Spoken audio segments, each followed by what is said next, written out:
Why does it have to be a Rubik's Cube? Why can't it be a Rubik's Sphere or Rubik's Cone? And who's Rubik anyway?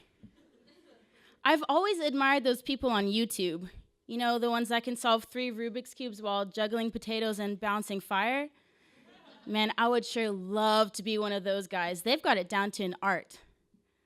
But when I try and do it, the reds and blues won't disentangle no matter how hard I fidget. The potatoes all fall on my head and I'm left with a bruised surface. I'm gonna get it one day, swear. One day, I'm gonna live from my stomach.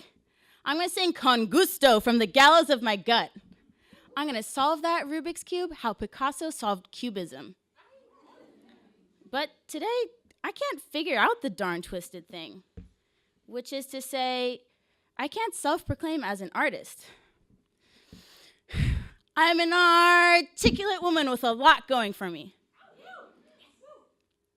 I'm an artisanal breakfast sandwich with a brioche bun and a bechamel dipping sauce. I'm an orangutan with less hair and abnormally long arms. I mean, look at how far my arms go down my leg, like practically to my knees.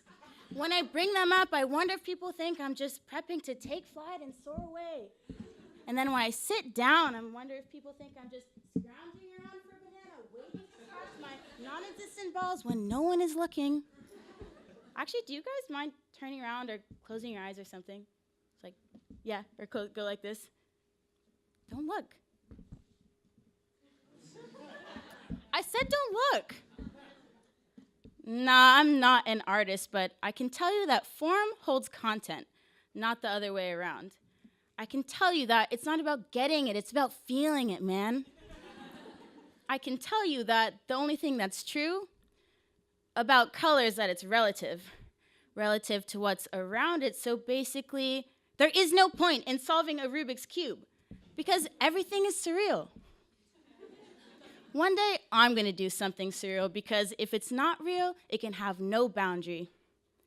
Yeah, forget solving that Rubik dude's cube. I'm gonna make a Rubix Sphere. Yeah. It's gonna be so spherical. Yep, so spherical that it creates visual ideas that make you question your very moral fiber. So spherical that your moral fibers question their own moral fibers. So spherical that everything that is currently cubic will soon become spheric. That chair, circular chair. This room, round room. This building, ball building. Nah, I'm not gonna solve a Rubik's Cube. That is much too easy. 54 faces is child's play. These disproportionate primate-like limbs are meant to solve 360 by 360 sides until 129,600, count them, pieces are all in order. It's gonna have so many pieces, it's gonna weigh down my noodle-like arms and stretch them out like linguine, and then I'll start to solve it behind my back. Then maybe I'd be on par with one of those YouTube Rubik's Cube guys. Or it's gonna have so little pieces that I'll be solving it, and all of a sudden I'll start to float up into 4th dimensional Euclidean space, the birthplace of the sphere. And only once I reach that altitude will I unearth the algorithm to set it straight. Dang, I'm gonna be so high. Up there, once I've unlocked its potential, it's gonna gain alignment with the other planets and begin orbiting the sun. Then it's gonna attract its own moons and become notable enough to be named by some rich guy named Rubik, who is existentially curious enough to wonder why his cube has to be a cube.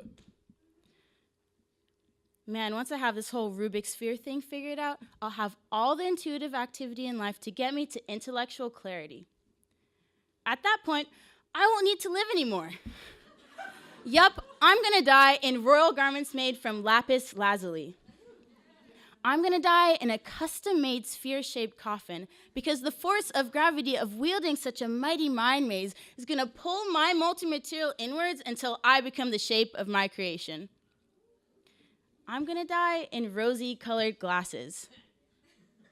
I figure that even if I fall on my face, I'll still be 5 foot 4 inches forward Because one day, I decided to live outside the box, or rather, outside the cube.